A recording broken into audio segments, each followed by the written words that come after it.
Every January is like the pressure just hits you immediately. What huge stressful goal are you going after this year? What big world-changing thing are you going to achieve? And, today we are throwing that entire exhausting script out. We really have to. That pressure to perform, that drive for the perfect year, that's usually what leads to, burnout by February. Exactly. So we wanted to find a better way. Our mission in this deep dive is to synthesize insights on how to craft your best year. A year that is, calm, sustainable, and real. And built not on pushing harder, but on something else. Right. On self-compassion and just simple consistency. We dove into a really fascinating collection of source material, a conversational exchange that on the surface was about one thing, but beneath it contained these profound, simple strategies for mindset. And we're just extracting the key nuggets here so you can rapidly absorb the formula. Okay, so let's unpack this. The first step isn't forward planning. It's you have to stop and look back. That essential step back is so crucial. Because when we think about the 365 days that just passed, we tend to rush it. We just give a quick answer. Oh, yeah, it was fine. It was fine, or it was busy. But a year is messy. It's full of good days, bad days, and just normal, boring days.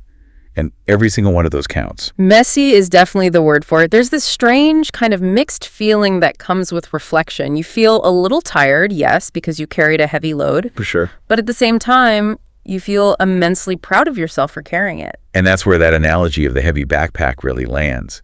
You were carrying the weight of, deadlines, family needs, unexpected crises. Just life. Just life stress. Yeah. You were tired because the weight was real. But the big insight isn't just acknowledging the weight. It's about what happens when you finally open that backpack. Right. You might think it's just full of rocks, all the stress, the burdens, but when you look closely, you find the snacks.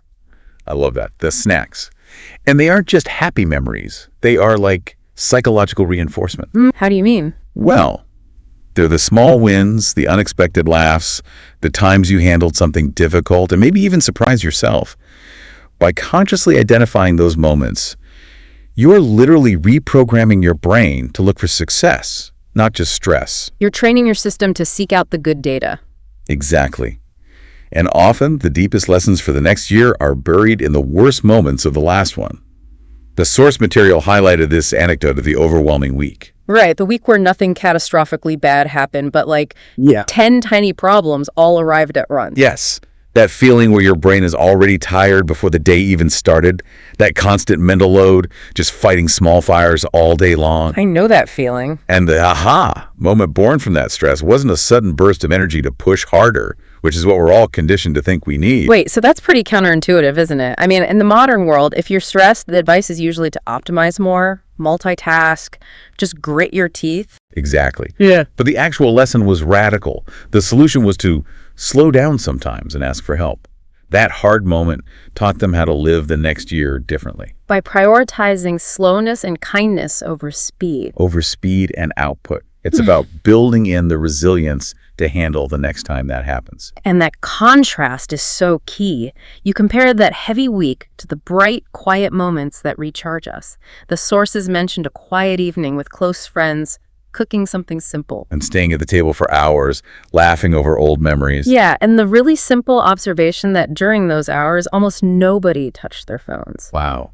That profound sense of calm, connection, just being, very human. Those moments are the small lights. The small lights are everywhere. If you look, maybe it was a kind message you got, or for you, maybe it was finally ordering food in a second language and being perfectly understood.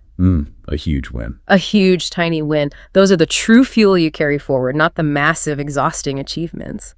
So once you've unpacked that backpack, you've sorted the rocks and enjoyed the snacks.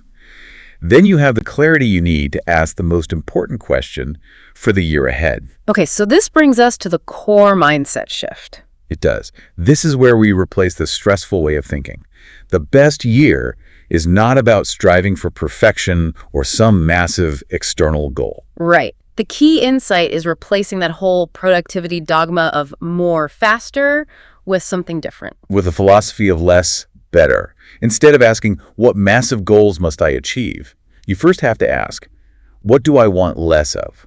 That process of elimination is so powerful, it changes the whole game. It really does. We're talking about wanting less stress, less comparing ourselves to strangers on the internet, less of that feeling of being constantly behind. And this isn't just philosophical, it's practical. Knowing what is heavy and what is light in your life makes everything feel so much lighter. You know what you need to release. And once you know you want less pressure, you can define what you want to keep. Exactly. You want to keep the calm, the consistent learning, the small wins that feel genuinely good, those moments of quiet connection. So that's the foundation, knowing what to release. And once we have that clear mindset, we need the engine for progress. The sources gave us this really simple recipe. A repeatable formula for consistency that avoids that burnout cycle. Because big, ambitious plans, they just fail so often because they require this huge amount of motivation every single day. They do. That's why this formula works. It's built on low effort and high repetition. So ingredient 1, which we just established, is the clear mindset, knowing what to keep and what to release. And ingredient 2 is where the magic is. Small daily habits. These are tiny, almost insultingly small actions that are doable every single day, no matter how busy or tired you are. And that's the magic, right? They add up. By the end of the year, that 2-minute action becomes huge. I heard them called brushing teeth for your brain. Oh, I love that. Brushing teeth for your brain. Yeah. Because it requires zero mental negotiation. Can you give me a practical example of one of those? Absolutely. Think about the psychological barrier of starting a huge study session versus just committing to studying English for 10 minutes. So much easier. Or instead of a massive workout, just commit to doing one stretch before bed. Or writing one thing you're grateful for every morning.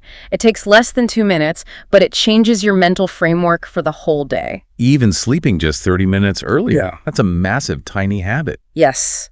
The goal isn't immediate, dramatic improvement. It's just to never break the chain. If you make it so easy you can't say no, you win the year. Okay, so ingredient 3, and this is one where I think a lot of high achievers struggle, is slow down and pause. We equate stopping with laziness or failure. And that's the big paradox we need to talk about, right? Is slowing down just a fancy word for procrastination? How do you distinguish a productive pause from just avoiding a task? The distinction lies in intention and rhythm. Slowing down means resting, stepping away, and letting go of what doesn't fit today. So if you take a 5-minute walk or a short phone break, you're not failing. Not at all. You're just acknowledging your own capacity. And the surprising thing is, slowing down actually makes you feel more productive. How so? Because when you return to the task, you're not fighting that internal resistance that comes from exhaustion. You go at your own rhythm, which is the only sustainable rhythm in the long run. That makes sense. Okay, moving on to ingredient 4, we shift to input. Choose what you feed your mind. This is your mental diet. We talk so much about physical diet, but what you consume mentally is just as important, if not more so. So who you listen to, what you read. What podcasts inspire you, who you compare yourself to, slowly but surely, that becomes your thoughts, your feelings, and then your actions. And if you're constantly feeding your mind the comparison trap of curated social media, you're basically setting yourself up to feel behind. For sure.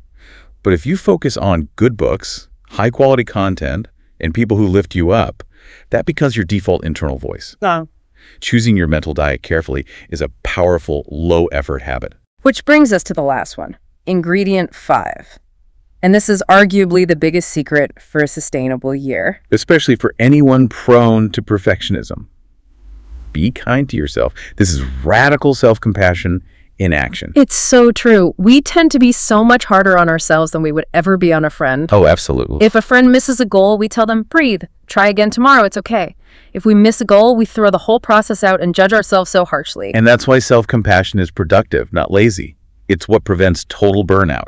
You have to allow yourself to make mistakes, to learn slowly. You forgive yourself immediately when you miss a habit. Immediately. Don't abandon yourself because of one misstep. If you miss studying one day, you just smile, breathe, and start again tomorrow. That grace ensures the goal is a gentle year, not a perfect one. So we have this simple, powerful recipe, but we have to address the external reality. As soon as the calendar turns, you face the external pressure trap. Everyone, family, friends, your boss, is suddenly demanding a dramatic statement. What are your goals? What's your 5-year plan? And the honest answer is, I'm still trying to decide what kind of coffee I'm making this afternoon. We feel this need to perform certainty for others, even when we don't feel it ourselves. So what do? The sources give us strategies for these simple, honest, and realistic responses. Right. When someone asks about big goals, you don't need some corporate buzzword answer. What can you say? You can just say, I just want to take better care of myself this year. Or I want to learn a little every day. Not a lot, just a little. It shifts the focus from performance to consistency. And if they ask what you're going to change, you can resist that urge for a dramatic declaration. Exactly. You can confidently say, I don't want to change everything. I just want to improve one thing. And this is so relevant for work, too. It's not just your family asking. It's that annual review. Yes. Having the confidence to say, I'm focusing on improving this one core skill this quarter, and I'm dedicating 10 minutes a day to it, is a powerful reassertion of control.